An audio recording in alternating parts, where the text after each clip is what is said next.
we all have fallen into a way of thinking that, learning is cold and rational, the pursuit of knowledge, there is no room for emotions in these processes. But actually, that's wrong. Based on recent neuroscience, we know that emotions and cognition are inextricably linked. It's fascinating, right? Emotions are incredibly powerful. They drive behavior and actions. And so, if we want our students to do the work of learning that is required, we can help them care about what they're doing, about what they're learning. Cheating is a topic as old as higher education. As faculty will attest, it feels personal, almost insulting when we're on the receiving end. Well, our guest today suggests that our ability to demonstrate pedagogical caring and even our own likability can go a long way in nudging students to engage in behaviors that foster meaningful learning. You're in for a real treat and a dose of optimism. Flower Darby is an internationally sought-after speaker, author, and educator, and I think you'll find her perspective as refreshing and practical as it is deeply human. Welcome to Higher Listenings. I think it's really tempting when a student cheats to attribute to them some kind of moral failing. But you're really coming at this very differently. You conceive of this as kind of a simple psychological equation. Low value, low care, high anxiety is temptation. That is a kind of a different way of trying to come to understand the motivations behind why students might cheat. So say a little bit more about your understanding of the behavior of cheating and where it comes from. Essentially, what this psychology literature shows us is that there are conditions that, as you said, lead to increased temptation to cheat. It's not a moral failing on the part of our students, it's the circumstances that they find themselves in. So when the stakes are high, maybe a high pressure exam or significant paper that is worth a lot, when they are feeling pinched on time, and who isn't these days, Right. and when it feels like busy work or it seems unrewarding, that is a recipe to lead to cheating. It's always been the case that helping students know why they're being asked to do the work will foster increased intrinsic motivation. We know that. We know that from our own experience. If we are faced with a tedious task, maybe we're serving on a committee and the work seems meaningless, and we don't see the purpose of that work, it's really hard to engage deeply and in a meaningful way. I do believe there's increased awareness now of the need to message that value, that purpose, to start with why, as Simon Sinek would say, to help students see why it is that we're asking them to do what we're asking them to do, as one more way to help them to choose to do that work themselves. Okay, so driving home in rush hour, Flower, which you may do on occasion in any North American city, will tell you that almost everyone seems to love a shortcut. So whether they're speeding through a yellow light or butting into an exit at the last possible moment, my pet peeve. But what makes shortcuts so enticing, and why are students any different, or are they? Right. So I think it's important to remind ourselves, as I've heard it said, that students look an awful lot like people, right? We're all just people and we are wired the same way. Shortcuts appeal to us. And this is actually something that has really benefited our species. It is not a moral failing. It's something that we are hardwired to do and that has actually Hmm. enhanced our survivability. So let's kind of look in the mirror a little bit and recognize that we ourselves are all tempted to cut corners at various times. It's not something that we need to judge our students for. It's something that we need to acknowledge as central to the human experience, and then think about how we can design ways to help students resist that temptation if we really do want them to do the work for themselves. It really is a kind of interesting design challenge to try to create the sort of environment in which they're more likely to embrace the hard work of doing the work, right? And getting the value out of that. One of the elements of design that seems to have gained a lot of interest in recent years, particularly in higher ed, is this notion of nudging, creating an environment in which nudging is enabled in some way. What is that exactly? And how do you think might use that to steer students toward behaving with more integrity? The psychology of the nudge, it comes from a very popular book by behavioral economists. And the title of the book is Nudge. It's about helping people make better choices. So, one very concrete thing that we can do is to really think deeply, examine our syllabus. Is everything that we're asking students to do really necessary for them to learn? Maybe there are things that we can cut. So we need to be able to identify for ourselves, what is the purpose of this thing that I'm asking students to do? And as we were just saying a minute ago, then we need to communicate that in a very clear and explicit way, where we tell students, here's what I want you to do, here's why I want you to do it, and then clearly here's how to do it as well. That's one example. I will give you one more, and that is to offer students choice wherever possible, right? So let's just say that you have a research paper and that is something that you've always had in your class, but we know that ChatGPT is so good at writing things like that. So we might have an opportunity here to allow students to choose what format they want to represent their knowledge, how they want to show what they know. Maybe it's a graphic novel, maybe it's a TikTok video, maybe it's an infographic. When we give students the opportunity to have fun demonstrating what they know or to dig into something they've always wanted to learn more about, that's going to help students choose to do the work for themselves. I took a number of psychology courses in university, and I think it was even in first year we were able to do our own research report, and I remember becoming an expert in the topic that I chose, which is a lot of fun, and I'm much more invested in that than other courses where it's like, okay, pick from these 5 topics to write your essay about. And I mean, there's some choice there, but not that same level of flexibility. Listeners here may want to think a little bit more about, okay, where can I let students have some voice in their experience in this class? Are there topics, or can I structure an assignment such that they should choose something that's important to them and their community and their concerns for their own future, right? Our students care passionately about all kinds of things affecting their communities, their careers, their global impact. So let's put that to work and offer them voice and choice wherever we can.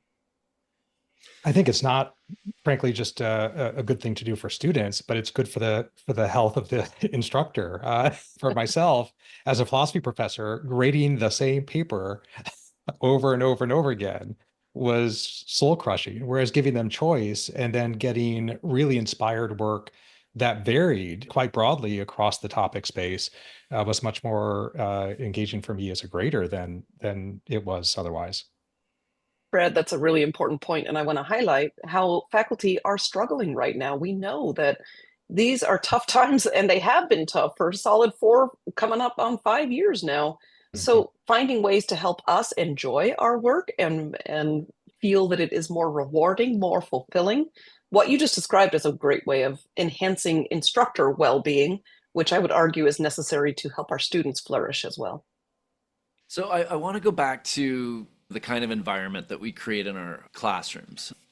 Part of the challenge I see here is that when there's too much focus on preventing cheating, like giving lectures about it or lengthy syllabus statements, we risk creating that us versus them dynamic. And I'm not suggesting that students don't need to understand the consequences of taking shortcuts, but it does seem to make the job of building trust and a sense of belonging that much harder. So how does focusing on trust and belonging and care actually reduce cheating? And how do we avoid undercutting those efforts? Because, at some point we may have to talk about the consequences of actually taking a shortcut. I actually want to zoom out, not just cheating, but let's talk for a few minutes about how building trust and fostering a sense of belonging actually enhances learning in deeply powerful ways. Students come into our classes with a healthy degree of mistrust. They have been taught by their prior educational experiences to have their defenses up. As soon as they enter our classroom or click into our online class, they are on guard. So when that happens, what that does is it leads to increased anxiety, right? What is this professor going to be like? How am I going to survive this class, especially in that first day or that first week of class when it seems so overwhelming, the amount of work that we have to do? That degree of anxiety actually diverts cognitive resources away from cognition. So when we are actively working to build trust, it actually helps students lower their defenses, and therefore we free up quite a bit more cognitive energy to do the work of learning.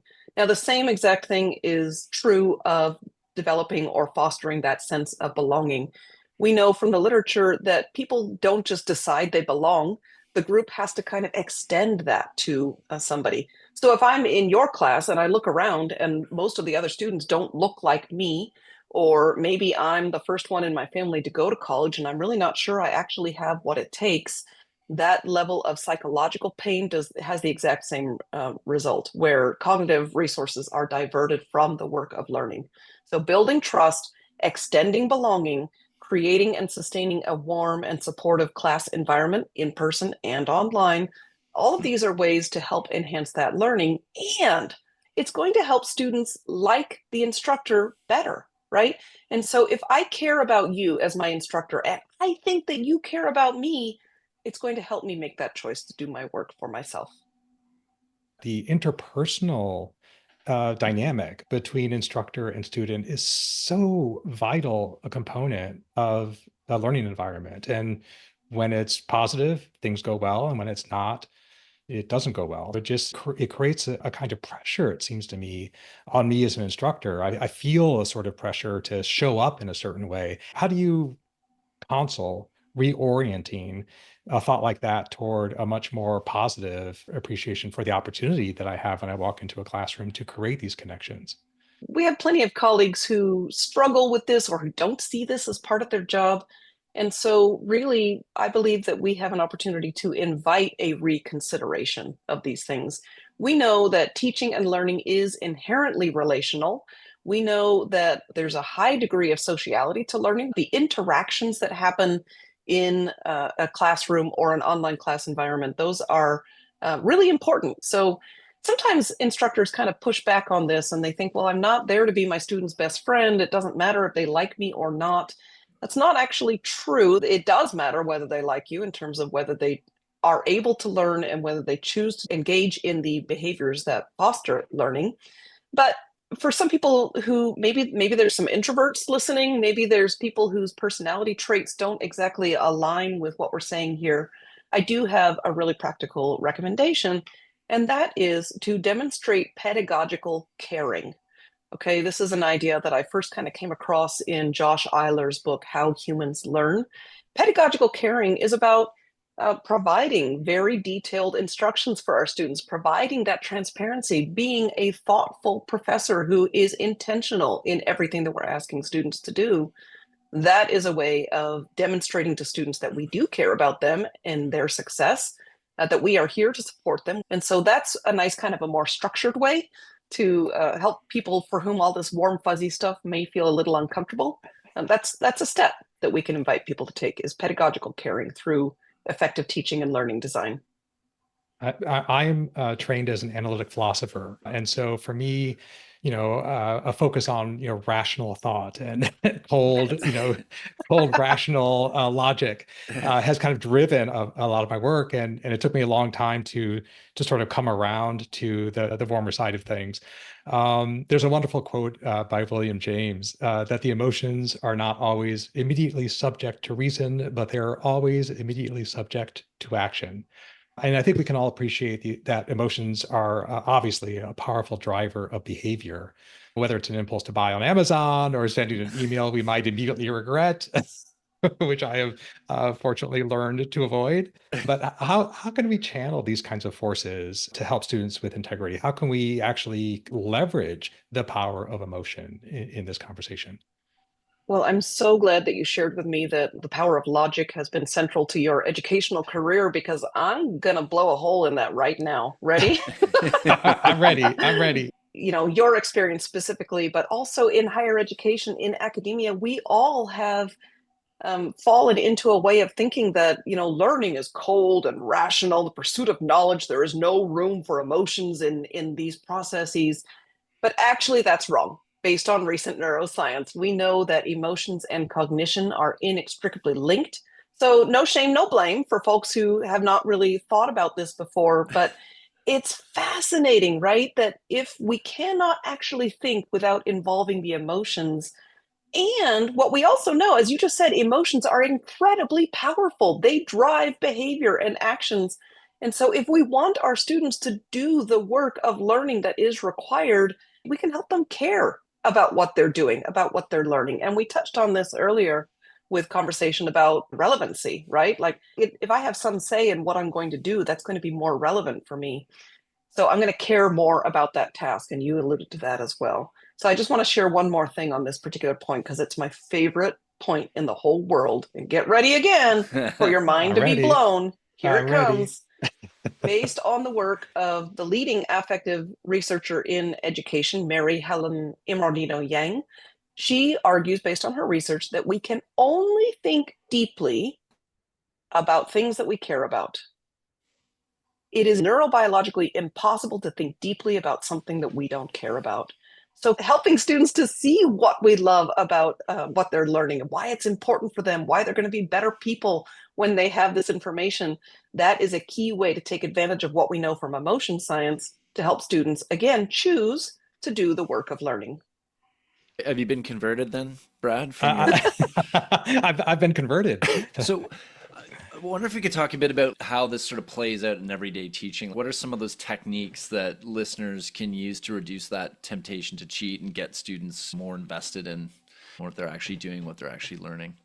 I love what one of my co-authors, Maze Imad, does when she's introducing a new topic in her biology class. She literally says to her students, why should you care about this topic that we're about to learn?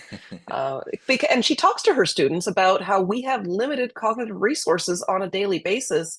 You have to choose to expend valuable mental energy on doing the work of learning. And so being very explicit, and I know Maze, I know this is not one and done. She says one time, why should you care? It's a frequent message. So that's one thing that I would encourage us to do at a very small and practical level. Doesn't take very much time, but there's lots of other very practical things that we can do. One that comes immediately to mind is to take the traditional class format. I'm thinking of a large enrollment lecture where there might be 2 or 3 major exams, and that's the bulk of the student's grade.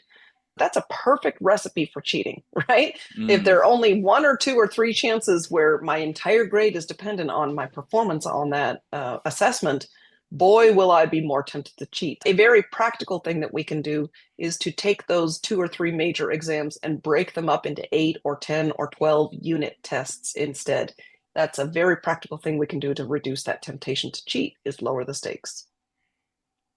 One of the things we have been circling around in this conversation is the fact that learning is effortful, that there is some struggle that is necessary. Too much, though, is going to increase anxiety and perhaps lead toward a satisfactory outcome for yourself, which means ultimately cheating. How do we make transparent to them the way in which we will help and the way in which they need to struggle in order to actually get the value out of this? I'm thinking of a phrase of another sort of academic hero of mine, Michelle Pacansky-Brock talks about, and that is to be a warm demander. We cannot lower our standards. We won't be serving our students well if we do, but Right. we can provide that kind of support and that coaching that you were just describing, demonstrate to our students that we do want them to be successful, not stay in that stuck place. And that phrase of being a warm demander might help some listeners kind of begin to conceptualize how they can do that in their daily practice. We talked about the struggle of learning, and I wonder, what role transparency plays there as well. If we normalize and can speak to the fact that this next module, this is a challenging module for us to get through, and here's where you may get tripped up a little bit, but you've got to push through that to come out the other side. I wonder what your thoughts are there on normalizing struggle for our students and how that might affect their motivation to actually push through some of the more challenging work that they have to do in a course. Absolutely. I'm increasingly convinced that our work as educators sounds a lot more like coaching than we may previously have considered. But what you're really describing, I'm thinking of the work of sociologist Lisa Nunn, who has a book out called College Belonging. And she makes a distinction between social belonging and academic belonging. And what you just described, Eric, is a perfect example of academic belonging, extending that, normalizing the struggle. There are many ways that we can do this. You described a perfect one. Again, the research shows that if we tell students, hey, this is tough, I believe in you, put in the effort, you're going to get there, we're going to get there together, I'm on your side, that will help students feel more motivated, help them be ready to do that work of learning. And then Nunn would also add all kinds of other ideas. Here's one of my favorites, and that is to just be transparent with students about times when we have struggled Mm-hmm. academically and how we were able to overcome those challenges to get to where we are today, right? That's a really great way to integrate that idea of transparency and normalizing the struggle. as a way of extending academic belonging as well. Well, it's interesting because I had a failure recently just on the job front. My boss, who's a growth marketer by trade, but he looks at everything like an experiment. So it wasn't like it was a failure. It was like, well, okay, well, we ran the experiment and it didn't work. So let's do something a little bit different next time. It kind of shifts the perspective. Love it. Right. So we have a lot of empathy for instructors. They pour time, energy, and probably chunks of their weekend into designing courses. So when students do cheat, it can feel like a personal affront. How do you go about winning hearts and minds with faculty when you're talking about this topic? Yeah, I love that you led even this question with empathy, because that is basically my answer, is that we have to lead with empathy when we're talking with our colleagues who may be at a different point of their journey, right? I believe that becoming more inclusive, being more student-centered, which is everything we've been talking about today, it is a journey that higher education does not necessarily facilitate. It's not the way that we prepare professors to teach. It's not the experience that we ourselves had when we were in graduate school and undergrads. One of my favorite phrases, I've already used it, is no blame, no shame. The individual, you are not to blame for maybe not having thought about this before. The system that we work in does not facilitate these ideas.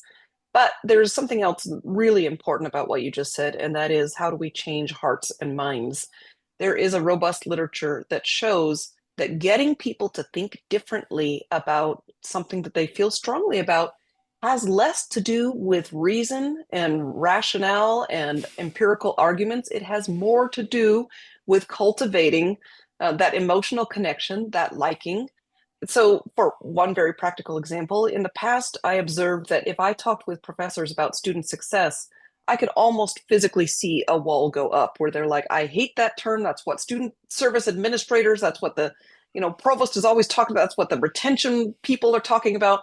And I changed the way that I introduced that topic. And I now say to folks, hey, we want our students to learn, right?